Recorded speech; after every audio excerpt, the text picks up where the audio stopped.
Good afternoon, folks. Thanks for joining us. We're going to get started at about 4:03. And as you might have just noted, this meeting is going to be recorded. We've been asked by a number of our colleagues that aren't able to make it if we can record the session. So hopefully you're comfortable with that. If you're not, then just go blank on screen and we will get started in just a minute. Thanks for joining.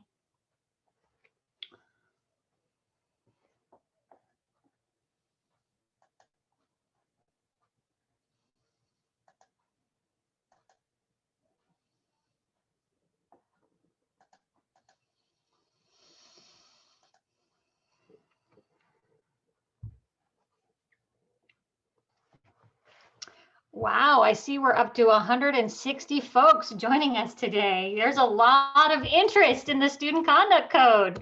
Jasmine, how do you feel about that? Pretty Wonderful. exciting, I have to say. Yeah.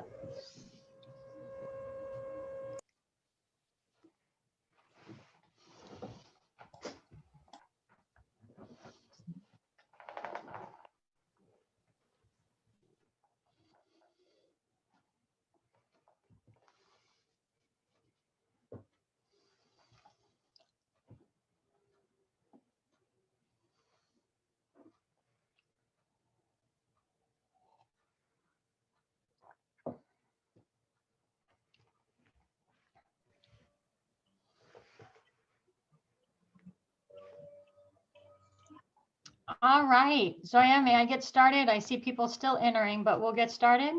Please go ahead. Okay.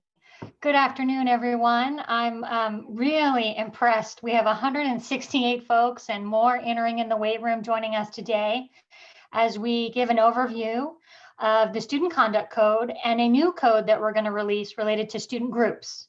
And this is a 1-hour informational session to provide some overview of the codes that will get launched on January 1st.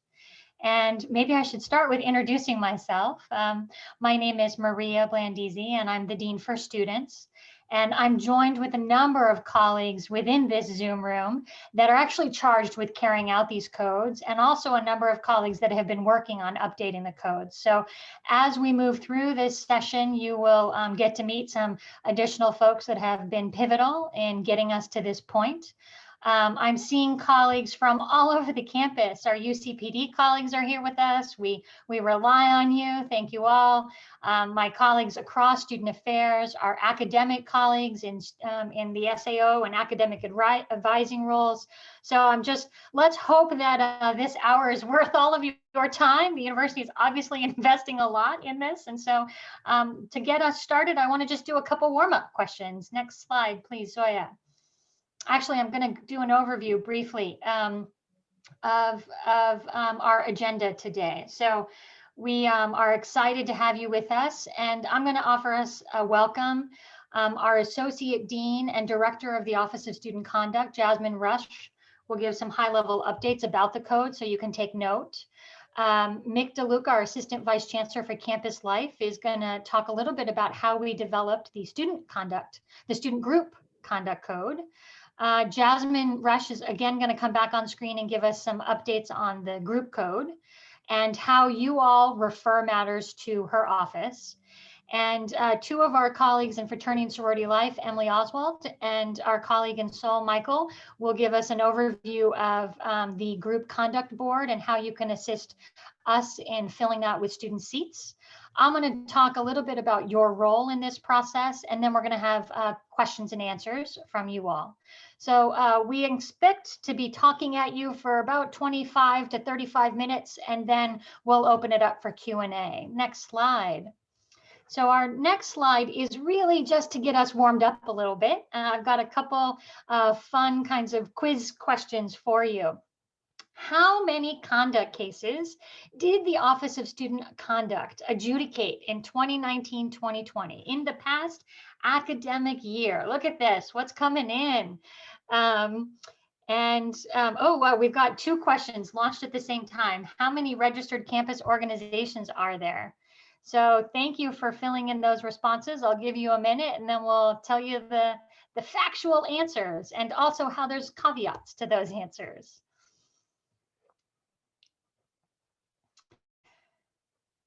Oh, it looks like it's stabilizing. Well, let me just say on question number 1, for the assistant deans that are on the call, isn't it a good thing that we don't have 7,620 cases?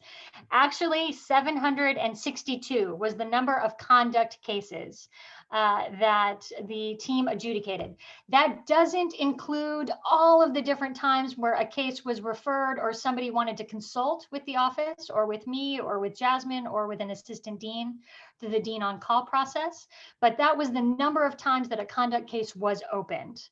And then how many registered campus organizations are there?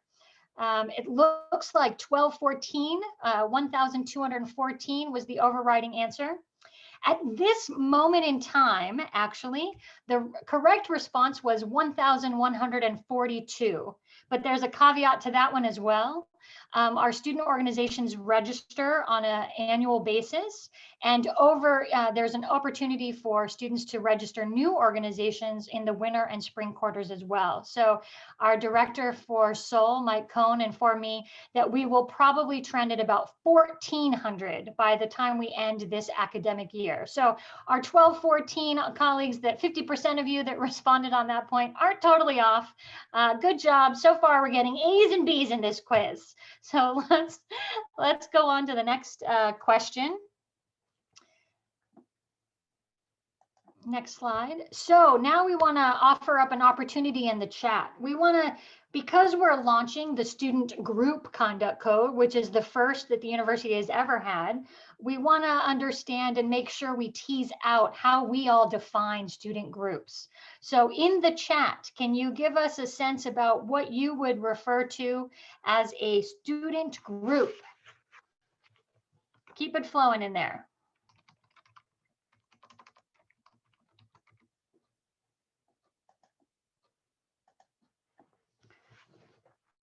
Jessica is telling us registered with Seoul. That's awesome. Lots of registered with Seoul. Ooh, Michelle is telling us a group of 2 or more, similar interests. I think it's 3 or more. Is that not how we have it in the code? So 3 or more. So Michelle, so close. James in PD, operated by students. You've got that sentiment, initiated by students. That's a critical component of what a student group is. A student initiated space. Juan, thank you. That typically focuses on an area focus, community service, student development. So I'm loving all of these reflections related to what we would call an RCO, a registered campus organization through Seoul. But that's not all. Lori, yes, grad student association. That is a student organization. Undergrad student organization. That is a student organization. I'm not seeing fraternity and sorority show up in the chat, but those are considered student organizations. What about athletic teams? I saw JJ somewhere. They're considered a student-driven organization. These are all good answers. Let's move on to what the actual comprehensive list of student organizations are, student groups. So here on this slide describes the different various forms of student organizations. Many of you caught the Seoul, the connection to Seoul, and that's those registered campus organizations at 1142 right now. The officially recognized fraternity and sororities by the Office of Fraternity and Sorority Life, the USAC and GSA, and they are governed by ASUCLA, so those are student organizations. The political slates that oftentimes get convened in advance of student council representatives are considered student organizations. The On-Campus Housing Council, which oversees and supports those living in university housing, OCHC, is considered a student group. Officially recognized club sports. So I don't know if that came through in our chat, but all of the club sports teams that UCLA Recreation and Mick and Aaron and their teams oversee. All of the athletic teams overseen by the Department of Intercollegiate Athletics, the Spirit Squad, the marching band, any student organization that has a relationship with an academic department. I'm seeing some of our academic colleagues, Anderson and Law, you all advise student organizations. And student groups, this came out in the chat, that do community service and work within the community. So the Community Programs Office and the Alumni Association and other academic and administrative departments. So what I think what's important here is when we start to give you details about the code and the group conduct code, all of the student organizations, student groups that are defined here are come under the auspice of the code. Next slide, please. So now here's the next question.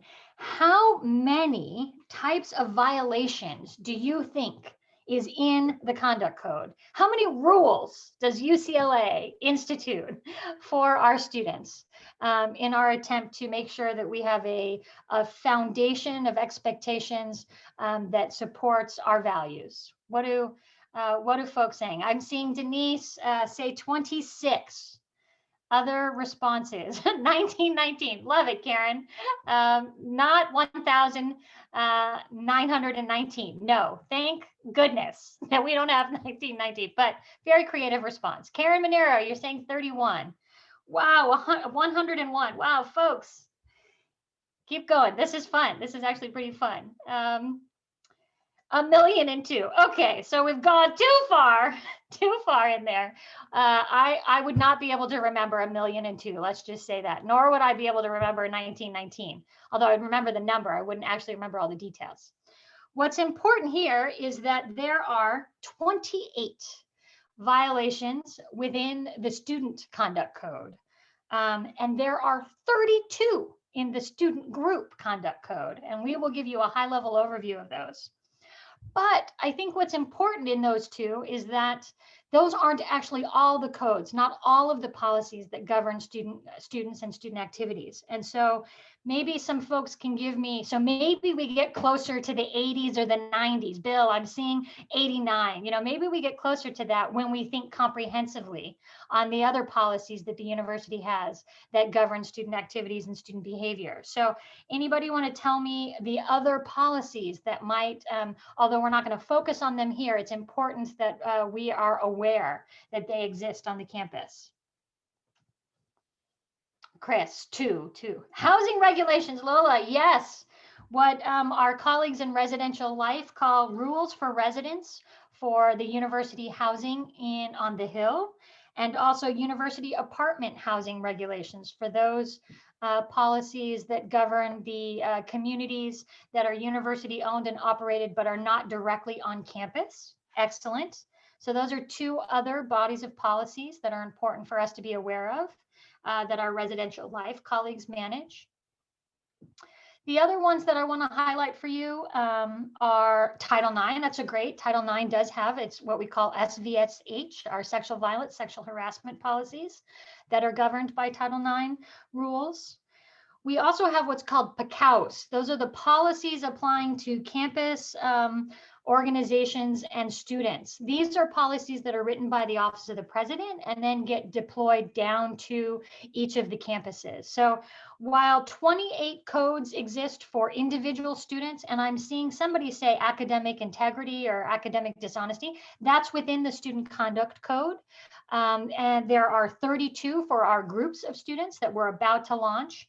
And then there are a whole nother body of policies that we actually don't govern out of the Dean of Students office, but are codified by other components of the university, whether that's the Office of the President or our colleagues in residence life, or other areas on the campus that also govern activities and behaviors of students and actually all members of the university community. So now that we've kind of warmed you up a little bit, I'm appreciative of the active engagement we've had with you all. Next slide, please. I want to talk a little bit about, this is my slide, right, Zoya? This is the why this, why now? Yes, am I still moving through this? Yes, okay. So why do we have these 28 rules? Why do we have these 32? Why are we just now embarking on a group process? What we want to describe to you in the next few minutes is that we see that these policies and these codes help all of our students understand the expectations that the university has of them, gives a level playing field for all students to know what's appropriate behavior on our campus and what we expect as we engage in honest and thoughtful conversations with each other outside the classroom, inside the classroom. The codes that you will see in the student conduct code include academic codes. So all of our academic colleagues, thank you to all the SAOs that are on the call, do refer academic cases to the Office of Student Conduct. So we take very seriously our role in upholding the integrity of the degree that UCLA offers to undergraduate and graduate students who have completed the academic requirements. Not only have they completed the academic requirements, but they have also upheld the expectations that we have of appropriate conduct and engagement with our community. So we see our role in the Office of Student Conduct and my role as the Dean for Students as a very serious one, where if a student is granted that degree from UCLA, either at the undergraduate or graduate level, from a professional school, from one of our academic departments, it means something. It hasn't been purchased, it hasn't been compromised in their ability to engage with us appropriately, that we are clear about our expectations, and that we are fair as we review matters that are managed and sent to the Office of Student Conduct. And why are we doing this now? Every few years, we go through a review of the Student Conduct Code. But in the past 3 to 5 years, we've been working on this concept about an evenness, about how we also support and lay a strong foundation for groups of students to know what their engagement is with the university. And so this student group conduct code allows us to be consistent across all of our different organizations in holding student groups accountable for the expectations that we have. Next slide. So I'm going to pass to Jasmine, and she's going to give us a little overview on the student conduct code. So these are the individual codes that we hold students responsible for. Jasmine. Thank you. Thanks. And so let me start by saying I am completely overjoyed by the outpouring of support for our student conduct codes. It is beyond unbelievable that there are 206 of us. And so I just want to say thank you. So as Maria said, every couple of years we go through updates. And so for the student conduct code, our last update was actually in 2016.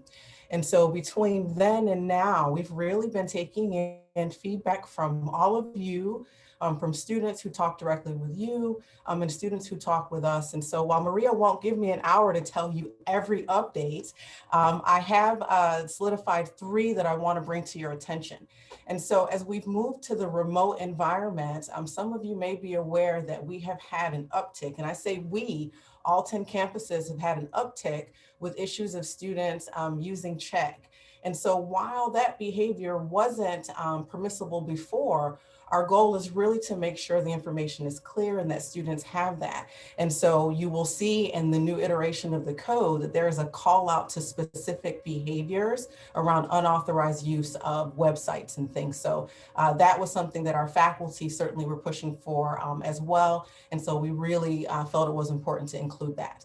Also, when we talk about timelines, our students talk with us a lot, our committee members talk with us a lot about the timeline for the student conduct code process, the committee process. And so there have been some adjustments to the appeal phase to help with efficiency. What I will say there is that doesn't mean the students' rights have changed. We haven't adjusted anything on the student side, but really tried to put some things in place that will help us move those cases through on a consistent prompt timeline. And then the last piece that I will highlight, as you look at the student conduct code, you may see the definition of harassment may on the surface look a little different. I'm thinking about issues of Zoom bombing and things that many of you from the departments have reached out to us about when it comes to student behavior and harassment.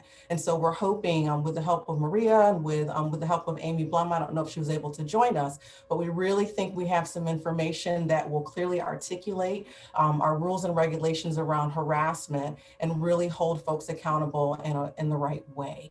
And so those are the 3 areas that I'm going to highlight. I'm now going to transition to my colleague, Mick DeLuca, Assistant Vice Chancellor, who's going to tell you a little bit more about sort of the background of the student group process and what we did. So Mick, I'm going to turn it over to you.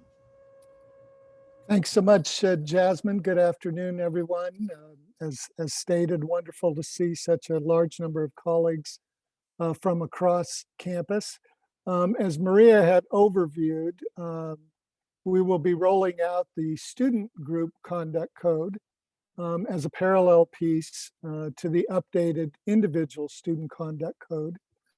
You're probably well aware the last number of years, there has been interest from across campus about how do we address the behavior of groups in a formal and transparent fashion.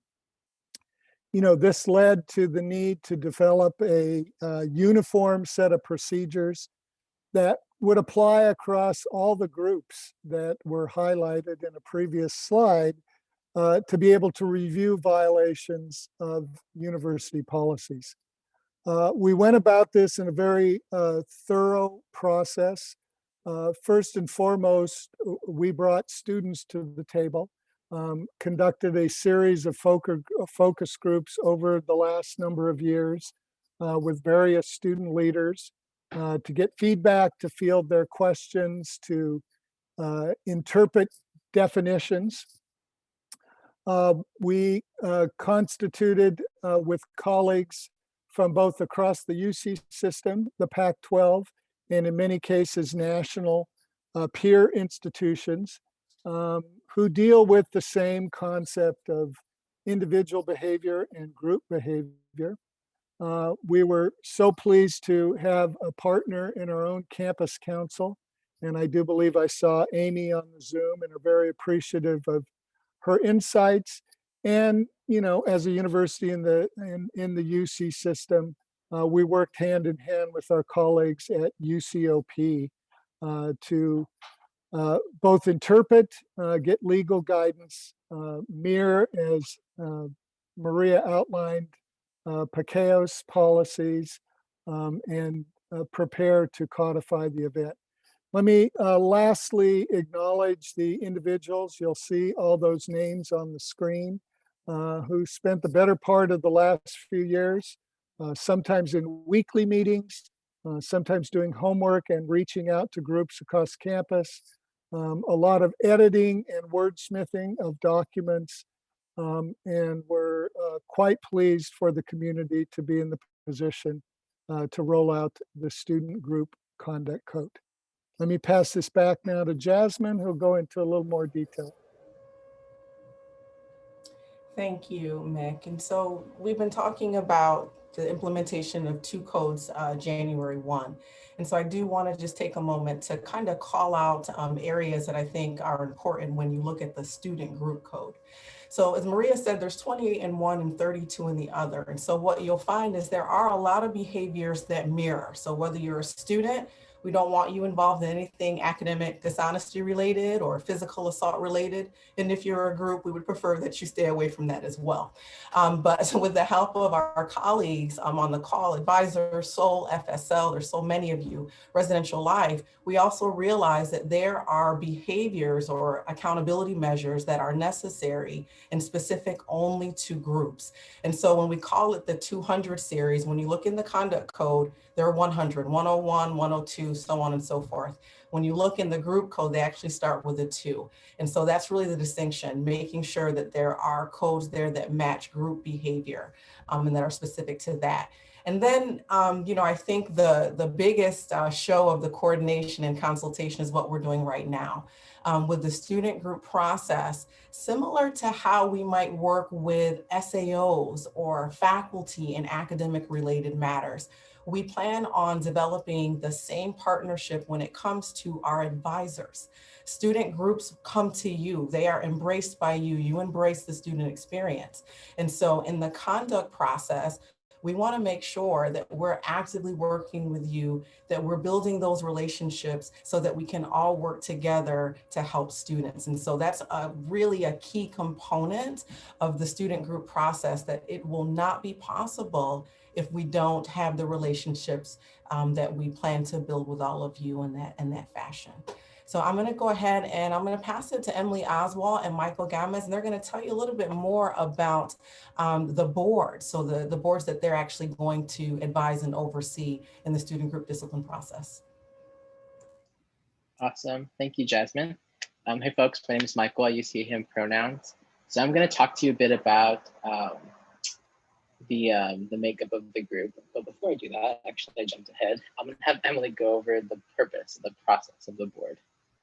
All good, Michael. My name is Emily Oswald, and I serve as the Assistant Director for Training Story Life, and I use she, her pronouns. And so in line with what Mick and Jasmine have already shared, and Maria as well, around how we got here through the policy, one of the outcomes of the policy is the establishment of a group conduct board. And that serves as a specific function outlined in the code that will receive cases that are referred to them by the reviewer if and when a review occurs of an incident or a set of behaviors that results in a determination by the Office of Student Conduct that there's potentially or likely a policy violation, but the student group does not accept responsibility for that finding. And so that results in a referral to the group conduct board, which we're kind of going to outline for you today. Michael and I are actually giving this part of the conversation because we have been appointed to serve as the advisors to that board and as the hearing coordinators for that board. So we will run the process of the student body that make up that board, which Michael is going to go over now. Yeah, now to talk about the board makeup. So we have 8 students, and this is for all undergraduate, graduate, and professional students. As long as they're registered and enrolled, they're eligible, and as long as they're in good standing for the full duration of their appointment. And I'll explain later how long those appointments are. Students who apply also must authorize a dean certification, additionally, just to make sure they're in good academic standing. So again, this is not limited to just undergraduate. We're opening it to graduate and professional students, and we would love to see the diversity that comes from that and the involvement that comes from that. And so as Emily mentioned, we are serving as advisors and hearing coordinators to the group. So we'll provide support with scheduling and coordinating hearings if they make it towards us.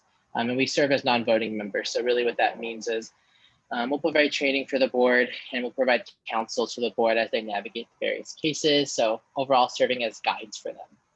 Next, we'll go ahead and transition to talk about the appointment process. I'll have Emily start it off and then I'll transition after her.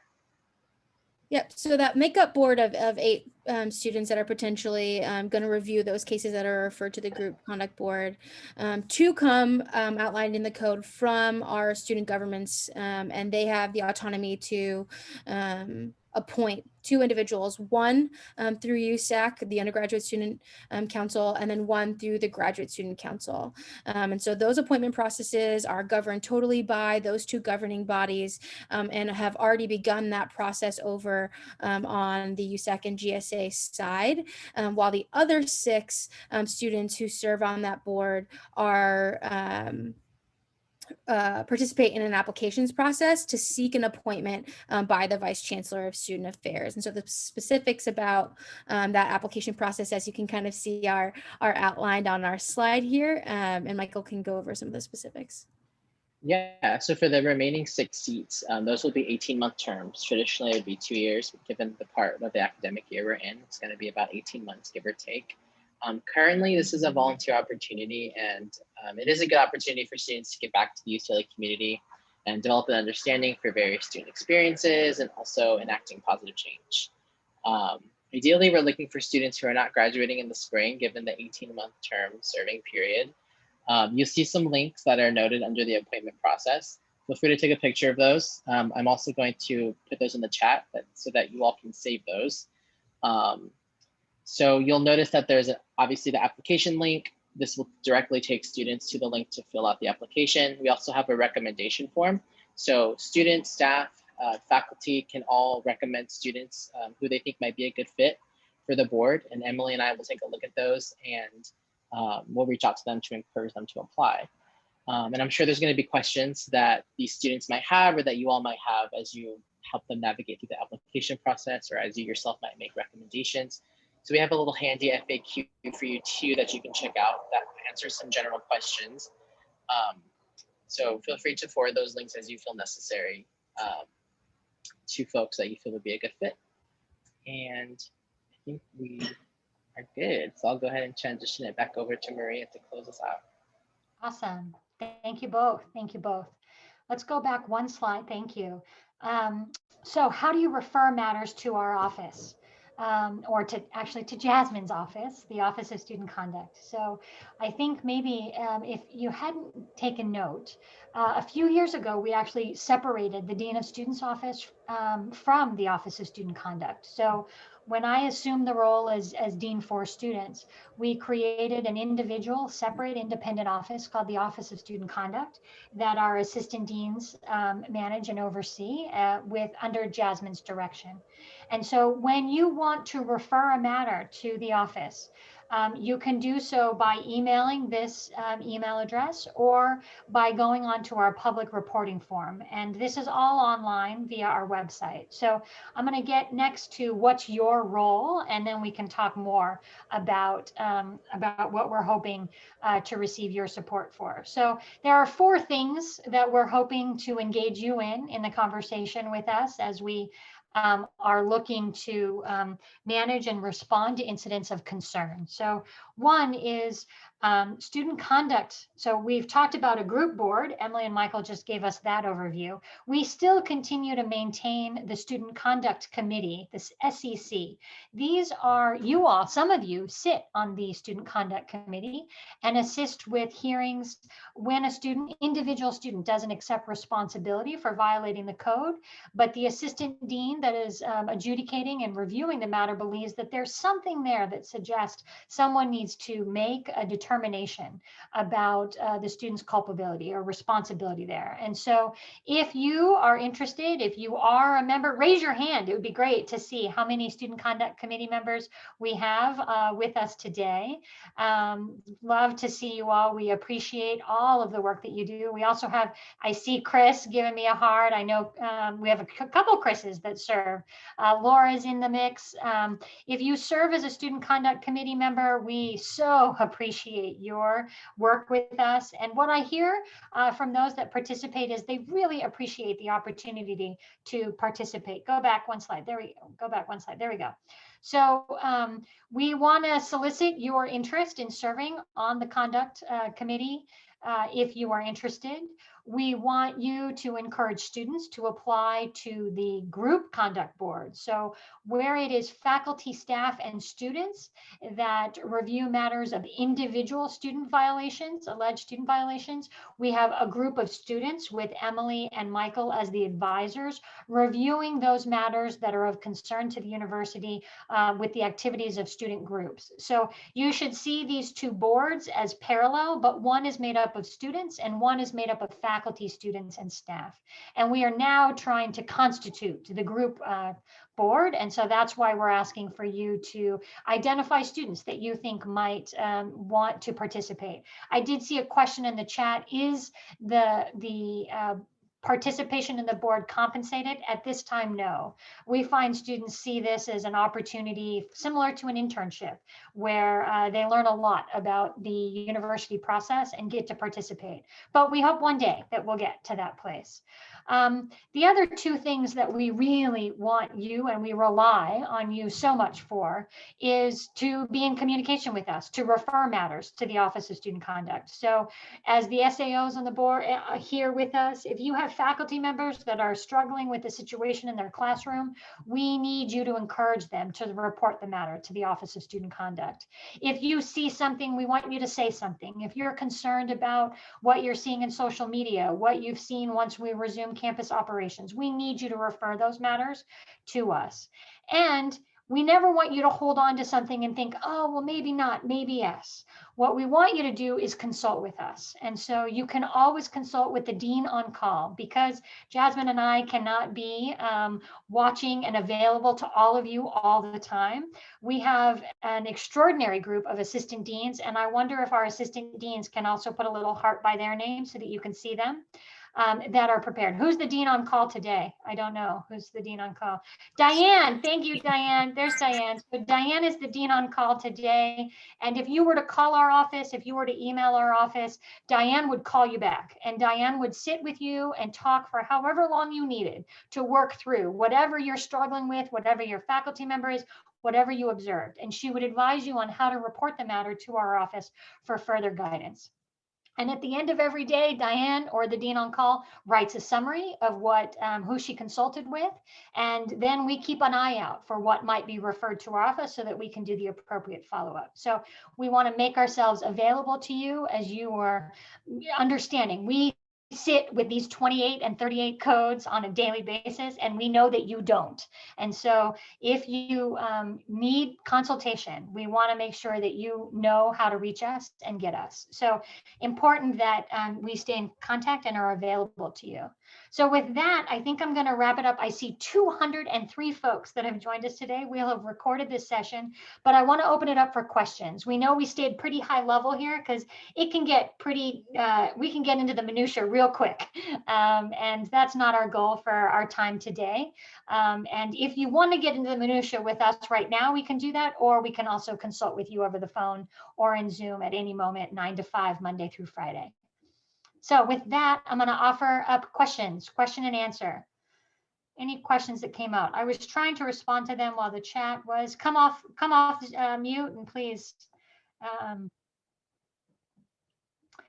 Okay, so Officer Chobanian, it's good to see you. It's been a while. I see that you're asking questions about confidentiality. We have had instances of criminal cases being filed as a result of a conduct hearing, and the victim decided they wanted to file a case. Are board members allowed to discuss the facts after rulings have been made? If so, could you create legal complications for the victim? So Jasmine, do you want to, let me just start out, or do you want to start out? Tell me how you would. I can start out, Jasmine, and then maybe you can come off mute, and we can just say that we respect and follow FERPA, and we are guided by the Family Education Rights Privacy Act, which means we only share information about student conduct matters on a need-to-know basis with those that are directly involved. And if a student requests that we speak with someone that might be an advocate or an ally or a family member or a legal counsel, they have to sign a confidentiality waiver with Jasmine's team so that we can speak with that individual person. We do not share broadly matters back and forth with openly, or we do not provide summaries. We will get to a point in the near future where we will start to describe summary statistics on an annual basis. You heard maybe at the beginning of the session that we described that we had 762 cases last year. We will start to describe more transparently what types of cases those are. Jasmine's team runs 5-year reports that we keep track of on an annual basis. And we'll start to publicly release some of that detail about what types of cases, but we are never going to talk about a student conduct matter with someone that doesn't have a need to know. So for the most part, Officer Chobanian, you're not going to hear about conduct matters, and we would advise that you not speak about them because that would be in violation of FERPA and privacy protections that our students have. Jasmine, do you want to chime in? I think you covered everything. Definitely FERPA. You covered everything. And Officer Trevani, if you want to follow up related to how officers have participated in the past related to student conduct hearings, we've actually, Jasmine and I have had extensive conversations with Captain Lineweber and Chief Lee on how do we support the officers in participating in hearings with us. And if you've got specific experiences that you want to talk through with us, then Jasmine and I are more than happy to find time to speak with you about that. So Zoya, can you help me field the questions? Because I've been obviously not paying attention. Do we want to? Yes, we have one question from Lola in the chat. She's asking, how do sanctions differ for group conduct cases? I'm assuming this is in contrast with individual conduct cases. Yeah. Jasmine, yeah. Yeah, I can jump in. So Lola, when you look in, if you're looking at both codes, you'll see that a lot of the language is the same, warning, warning. But when we think of some of the sanctions for our groups, and this goes back to what we were talking about with coordinating with those specific departments, with those advisors, what does a probation look like? What does an exclusion look like for a whole organization versus excluding one person off campus? When I'm thinking of sanctions, and I know our group colleagues can jump in, loss of recognition, there's loss of recognition is kind of like suspension. So it really does depend. And as I said, what I see as a critical detail is how some of these sanctions are going to play out. and making sure that we are interconnected with that department and issuing those outcomes. Great, thank you. I also see a question to me related to how do students learn about these codes? So how did a student accept the terms of the student conduct code? And we can overview that for you. And I see my colleagues, I saw Ryan in the Zoom, but our new student in transition partners, new student in transition programs that run orientation are a critical player in helping us make sure that we have an opportunity as students go through orientation to receive an overview. So because orientation went online this year, Jasmine and I did the little, talk to each other on the screen. And Ryan, I think you told me recently that we were one of the most watched videos within the orientation schedule. Let me chime in here and tell me if I'm just getting big-headed in that. But our goal here is to really provide an overview at the point at which students enter into the campus.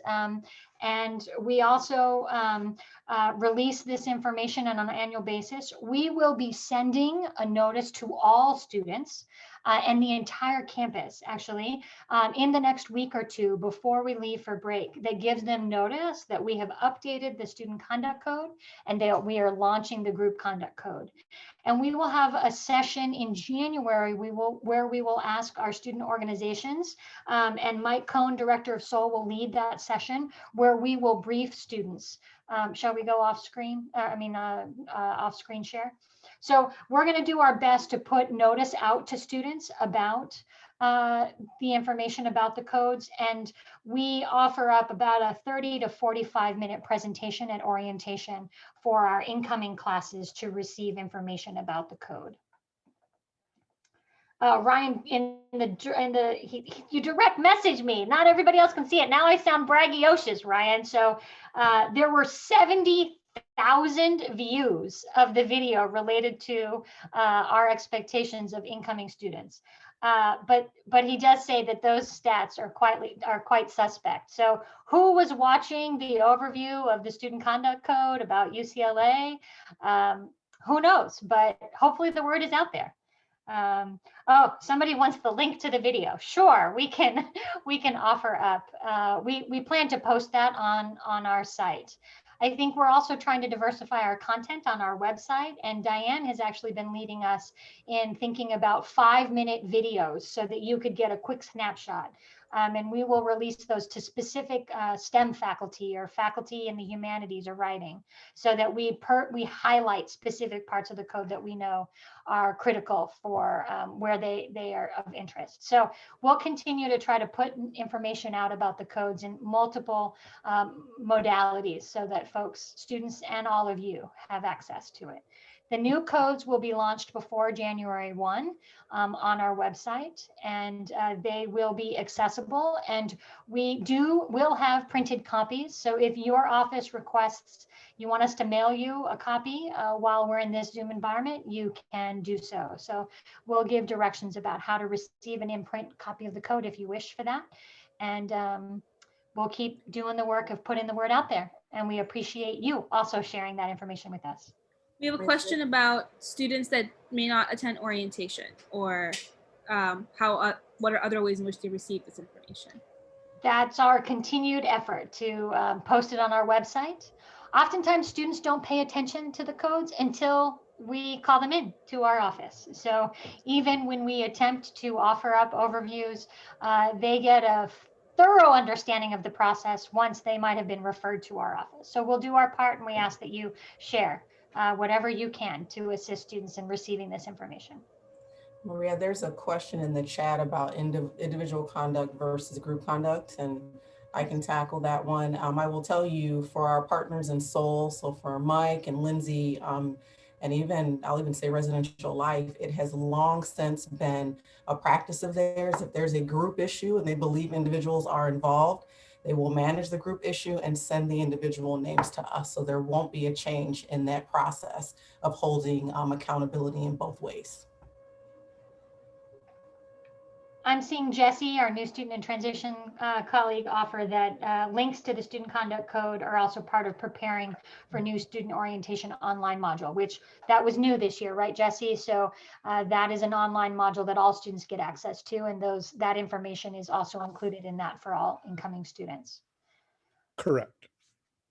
Thank you. Other questions? We have one about whether the student conduct process and the group process can move in parallel, and if the two committees can review cases simultaneously. So I think it's possible. I mean, I think it could certainly happen. But the thought of like two hearings happening on the same day, that would be stars aligning. But there's nothing that prevents us from moving forward in tandem. That's definitely possible. And to give you an example, for residential life, they have some matters where they may have one incident and one student for the right reason is referred to us and the other student is being managed by them. They're wonderful in working in tandem with us, and they go through the process here and there. So quite possible. I'm seeing a recommendation that we shorten the reporting form. Yes, we will work with our SAIT colleagues to do that. There are typically links on our websites for how you would be able to click to refer matters. But yes, we will do that. If I can just hop in real quick and share something additional, Zoya and I have been chatting on side chat, is that when we think about the messaging that's gone out to the community, there were a number of student group sessions that happened back in winter before we went remote. So I know that seems like a lifetime away a while ago, and that's why we're continuing our efforts this year again. But there were a number of different sessions with the Office of Fraternity and Sorority Life, with SOL leaders, with USAC leaders, GSA, a number of other large groups that we can easily identify on campus as we transition from winter quarter and spring quarter. So we have been gearing up for this conversation to continue, for everything to go live. So we really appreciate everyone's help as we continue to engage and identify also other groups that may need us to pop in and give an update or give some additional information. So just know there's also been some ongoing conversations that started, January of 2020 as we planned for this new introduction.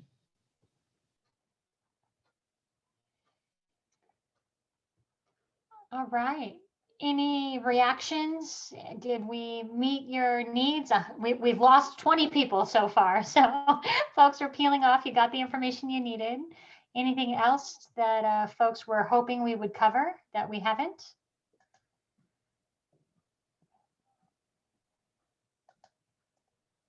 Okay. Sorry, Maria, can I jump in really quick? Chantel Daniels, I'm the interim director of Office of Student Services for School of the Arts. And I think that we will all likely have additional questions once we are actually able to read these.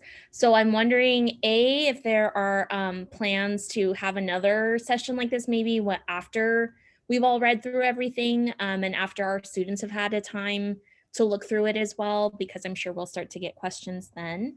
And B, something that I would love to hear a little bit more from you and Jasmine about is we've had a lot of students that are being kind of led through the process of a conduct judgment, and they've been accused of some form of conduct related problems, and we're noticing that you guys you have so much on your plate, and we've had students actually ask, like, is there anything we can do to help support your office? So like in regards to like, hey, we have a really heavy caseload, guys, like, can the chancellor give us more money so that we have more assistant deans? Because I mean, in our office, at least, we encourage our students to advocate for themselves. And so we'd like to be able to advocate for your office too, to say, hey, they need more staff. Well, Chantel, that's a wonderful offering. Let me start with your first question, or respond to your first question. Yes, of course, we can have another session planned in January after the codes are released. We plan to do this with students, but we can, of course, offer another opportunity after you review the code to ask questions. And I would just offer at any given moment, if you've got questions, you can call the Dean on Call Monday through Friday, 9 to 5. And they will be able to talk you through things. You can also just send your questions in email and one of us will respond. So know that we're trying to be as responsive as possible. And two, on the point about advocacy, Jasmine and I were actually just texting. The team has actually grown, so we should just share with you that the team has grown over the past 3 years. And while we're so appreciative of the support that you're offering right now, we will continue to work through cases as quickly as possible.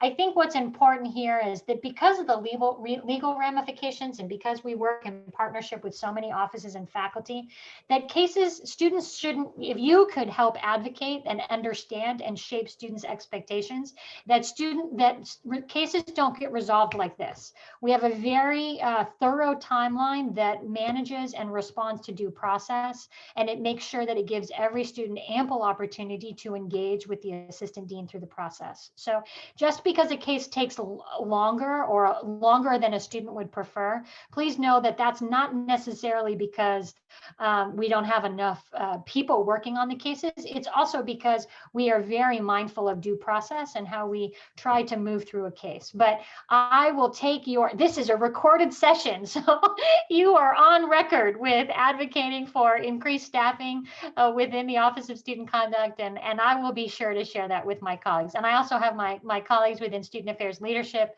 here with me, so they are all hearing it. So thank you, Chantel, very sweet of you.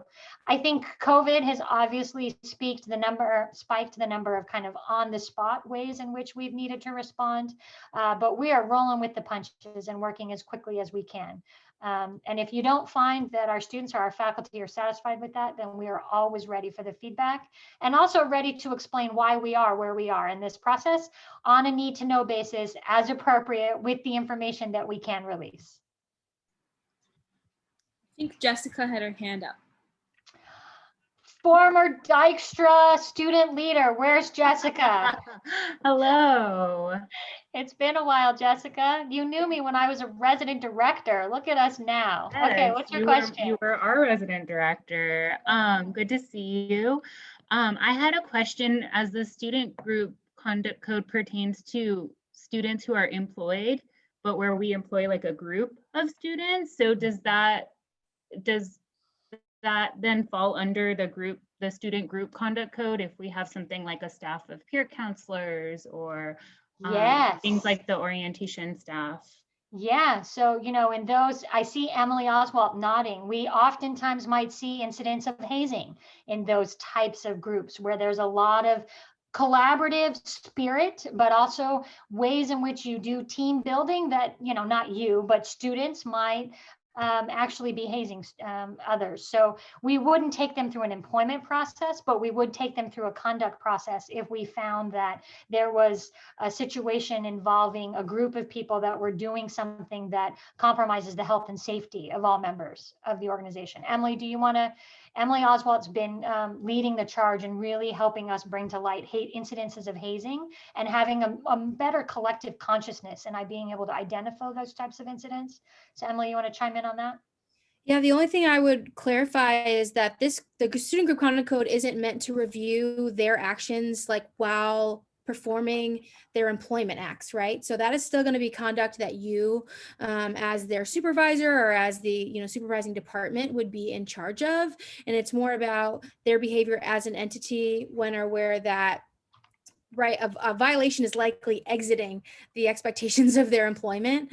And so that really would be the conduct reviewed there. There might also be like employment conduct that needs to be reviewed, but that would stay in your office, and the Office of Student Conduct or the Group Conduct Board would only be reviewing the additional conduct or the conduct from a framework of the code and not your employment expectations. Thank you so much. That was really thorough. Any other, I'm looking at time, it's 4:55. I don't want to Does anyone else want to just chime in with general reactions? I have folks messaging me saying, oh, working with your office is okay. It's not as scary. It's a good thing, folks. We aim to be helpful and resourceful and work through processes in a way that is fair for all and communicate when we can, how we can. But welcome the feedback you want to react to. Anybody want to chime on? Do I do a change.org petition to invest in invest in student affairs? Jennifer, I see you from the care aspect. Title IX didn't come up that much other than in the beginning, but we work closely with our care advocates and our colleagues in care to support the Title IX process that goes through the Title IX office, but implicates and is in partnership with our Office of Student Conduct. So know that if a student is found alleged to have been violating the sexual violence, sexual harassment codes, those are also Jasmine's team touches those. Hillary Crocker, Assistant Dean Hillary Crocker, and Jasmine are primarily on point to work with those cases and those matters. Also colleagues, I don't know if Jason Zek is on the call, but our Respondent Support Services also works with our Office of Student Conduct to assist respondents and complainants through the Title IX process. So we didn't talk about that much here because we don't actually codify those codes, but we play a role in the adjudication matters and in the sanctioning matters of students on that. So Jennifer, good to see you. Thank you for being with us. I could call all you out. JJ, we appreciate your partnership in athletics.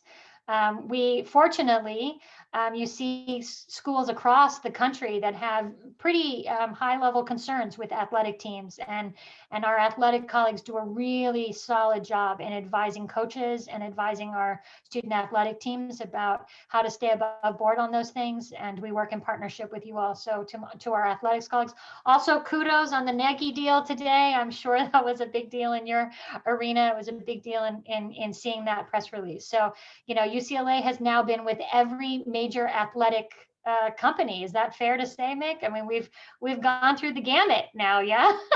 Have we done Reebok? Have we been with Reebok? I want to bring back Reebok. Not maybe I shouldn't say that publicly. There was Reebok. There was Reebok. So we've gone through. So JJ, to your team, congrats. I know you have, I'm sure it's been a big ramp up to get to this point. I can keep calling folks out. It's 4:58. So if people just want to chat, at the end of this, we're here. We're ready to, just connect with you all. And again, so appreciate your partnership and your attention to helping us support our students. I didn't say this at the beginning, but we just want to, at the end, say we are not aiming to have gotcha moments with our students. What we aim to do is to engage in thoughtful, reflective conversations where they can honestly engage with an assistant dean, with me, with Jasmine, with any number of our staff that help them be reflective on the decisions that they're making.